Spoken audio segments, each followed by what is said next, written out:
Good morning class. मैं धरा श्रीवास्तव, आपकी इंग्लिश टीचर। बच्चों, हम लोग द बलून मैन आज पढ़ेंगे। ये हमारी नई पोएम है यूनिट 5 की। So let's read along. The balloon man. Okay. Does the balloon man visit your market? क्या आपके घर के पास या आपके पास के बाज़ार में बलून मैन आता है? Let's see what this balloon man brings with him. देखते हैं ये वाला जो बलून मैन है, ये वाला आदमी जो गुब्बारे लेकर के आता है, ये अपने साथ क्या क्या लाता है। आपके भी घर के आसपास गुब्बारे वाले आते होंगे। घर के पास नहीं आते तो अगर आप मार्केट जाते हैं या अगर आपके घर के पास कोई मेला लगता है तो आप वहाँ पर गुब्बारे ज़रूर देख लेते हैं। आपको किस कलर के गुब्बारे पसंद है, किस शेप के गुब्बारे पसंद है, मुझे लिखकर ज़रूर बताएं। आज शुरुआत करते हैं द बलून मैन से। Okay. He always comes on market days and holds balloon a lovely bunch, and in the market square he stays and never seems to think of lunch.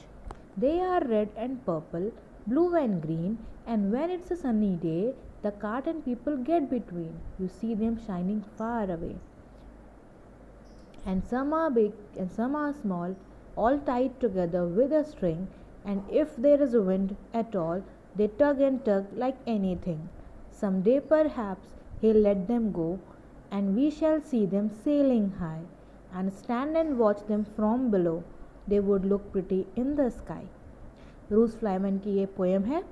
आइए मैं आपको ये एक्सप्लेन कर देती हूँ कि इस पोएम में कह क्या रहे हैं। कह रहे हैं ही always comes on market days. वो हमेशा बाज़ार के दिनों में आता है, वो हमेशा बाज़ार में आता है। ही holds balloons a lovely bunch. वो गुब्बारों को पकड़ता है अ लवली बंच, एक प्यारे से गुच्छे के रूप में। बंच मतलब गुच्छा, मतलब ढेर सारे बलून्स को जब हम एक साथ लेते हैं, एक साथ पकड़ते हैं तो हम उन्हें बंच कहते हैं। Okay. And in the market square he stage. और जो मार्केट में जो चौराहा है, मार्केट का जो एरिया है, मेन मार्केट, वहाँ पर वो रुकता है। He and never seems to think of lunch. और वो दिन भर वहीं पर रहता है, उसे इसकी ही परवाह नहीं होती है कि उसने लंच किया या नहीं किया। नेवर मतलब कभी नहीं। सीम्स मतलब दिखता है या दिखता है। थिंक मतलब सोचना। तो वो ऐसा कभी भी नहीं लगता है कि वो खाने के बारे में सोच रहा है। कौन? The balloon man. ओके। वो मार्केट में खड़ा रहता है गुब्बारों का गुच्छा लेकर के, दिन भर वहीं बाज़ार में रहता है और उसे अपने खाने की भी परवाह नहीं रहती है। They are red and purple, blue and green. वो रेड कलर के हैं, पर्पल कलर के हैं, ब्लू कलर के हैं और ग्रीन कलर के हैं। कौन? Balloons. And when it is a sunny day. और जब एक सनी डे होता है, सनी डे मतलब ऐसा दिन जिस दिन धूप खिली हो, जिस दिन धूप निकली हो। Okay. The carts and people get between. सारी गाड़ियाँ, कार्ट्स मतलब मैंने आपको बताया था, गाड़ियों को कार्ट्स कहते हैं। ठीक है। छोटी गाड़ियाँ, जैसे कि आपका जो हाथ, जैसे कि आपका आइसक्रीम मैन आता है, आइसक्रीम वाला अपना कार्ट लेकर के आता है। जो भी ठेले या जो हाथ गाड़ियाँ होती हैं उन्हें हम कार्ट्स कहते हैं। ठीक है। तो ऐसे कार्ट्स और लोग, पीपल मतलब लोग बाज़ार में आते जाते रहते हैं, बीच बाज़ार में। यू से देम शाइनिंग फार अवे। और दूर से भी आपको जो गुब्बारे वाला है उसके हाथ पे जो बलून्स हैं वो चमकते हुए दिखाई देते हैं। मतलब एक ऐसा दिन जिस दिन धूप खिली हो, उस दिन बलून मैन के हाथ में सारे बलून्स आपको दूर से भी चमकते हुए दिखाई देते हैं। क्यों चमकते हैं? क्योंकि उन पर सूरज की रोशनी पड़ती है। And some are big and some are small. और कुछ बड़े हैं और कुछ छोटे हैं। कौन? बलून्स। जो बलून्स हैं सबकी साइज़ डिफरेंट होती है, कुछ बलून्स बड़े होते हैं, कुछ बलून्स छोटे होते हैं। All Tide together with a string. और उन सबको एक साथ बांधा गया है एक धागे से। टाइड मतलब बांधना, टुगेदर मतलब एक साथ, और स्ट्रिंग मतलब धागा।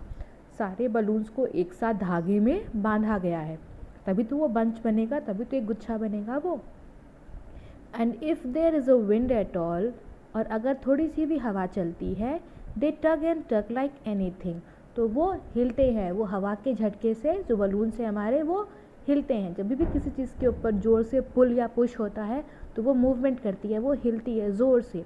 तो ऐसे जो झटके लगते हैं उन्हें हम इंग्लिश में टग कहते हैं।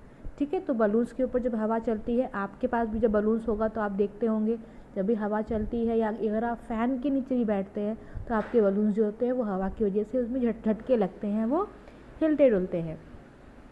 Some day perhaps he will let them go. किसी दिन, समडे मतलब किसी दिन, परहैप्स मतलब शायद, किसी दिन शायद ही विल लेट देम गो, वो उन बलून्स को जाने देगा, उन बलून्स को वो छोड़ देगा। कौन? The balloon man. And we shall see them sailing high, और फिर हम उन बलून्स को ऊपर आसमान में तैरता हुआ देखेंगे। तो okay, and stand and watch them from below, और हम नीचे से खड़े होकर के ऊपर आसमान में जब देखेंगे तो वो सारे बलून्स आसमान में सेल कर रहे होंगे। मैंने सी सॉन्ग में आपको समझाया था, सेल करना मतलब तैरना। Okay, they would look pretty in the sky, और सारे बलून्स आसमान में बहुत ही प्यारे लगेंगे। प्रिटी मतलब प्यारा, खूबसूरत। ओके, सो यहाँ पर यह हमारी पोयम फिनिश होती है। आई होप सबको समझ में आई होगी। इस पोयम में बलून्स के बारे में बताया गया है कि एक बलून मैन है जो मार्केट में बलून्स का गुच्छा लेकर के, बंच लेकर के खड़ा है। क्यों खड़ा है? क्योंकि he wants to sell them, वो बलून्स को सेल करना, बेचना चाहता है। ओके, आप जैसे बच्चे जा कर के बलून्स खरीदते हैं। ओके, नाउ अगर एक अच्छा दिन रहता है, एक जिस दिन धूप निकली होती है, उस दिन वो बलून्स के ऊपर सनरेज पड़ती हैं तो वो दूर से ही शाइन करते हैं, चमकते हैं। पूरे मार्केट में पूरे टाइम वो बलून मैन खड़ा रहता है, उसे ना खाने की परवाह होती है, ना किसी और चीज़ की परेशानी होती है। ठीक, बलून्स हर शेप और साइज़ के हैं, हर कलर्स के हैं उसके पास, बहुत प्यारे लगते हैं। और आप सोचते हैं कि शायद किसी दिन वो बलून मैन जो है वो सारे बलून्स को फ्री कर देगा, छोड़ देगा आसमान में, फिर वो ऊपर आसमान में उड़ जाएंगे और उड़ते हुए वो ज़मीन से बहुत ही प्यारे लगेंगे। ठीक है, तो आई होप समझ में आ गई सबको। अब हमने कुछ नए वर्ड सीखे हैं बच्चों इस पोयम में। फर्स्ट वर्ड जो हमने सीखा है वो हमारे पास यहाँ पर है, दैट इज़ बंच। बंच मतलब मैंने आपको बता दिया, बंच मतलब गुच्छा, अ ग्रुप ऑफ थिंग्स। ठीक है, सेकेंड है स्क्वायर, मैंने बता दिया कि मार्केट का स्क्वायर मतलब मार्केट का जो मेन एरिया है, जो चौराहा है, जो पूरा मार्केट का एरिया है कवर्ड, उसे स्क्वायर कहते हैं। सनी मतलब मैंने बता दिया जिस दिन धूप निकली हो। ठीक है, टग मतलब झटके लगना, मतलब झटके से किसी चीज़ में मूवमेंट होना, उन्हें हम टग कहते हैं। इसके अलावा कुछ मीनिंग्स जैसे कि परहैप्स मतलब शायद, सेलिंग मतलब तैरना, वॉच मतलब देखना। ओके, ये कुछ अदर मीनिंग्स है जिसकी मीनिंग आपको पता ही होनी चाहिए। ओके, टुगेदर मतलब एक साथ, टाइड मतलब बांधना, स्ट्रिंग मतलब धागा। ओके, आई होप समझ में आ गया है बच्चों। You will go through this poem again, आप सभी इसे दोबारा से रीड करेंगे और इसके वर्ड मीनिंग्स मैं भेज देती हूँ, इन्हें आप नोट कर लेंगे। नेक्स्ट क्लास में फिर हम मिलेंगे आगे की एक्सरसाइज डिस्कस करने के लिए। आज के लिए इतना ही बच्चों, घर पे रहिए, सेफ रहिए, पढ़ते रहिए। Thank you.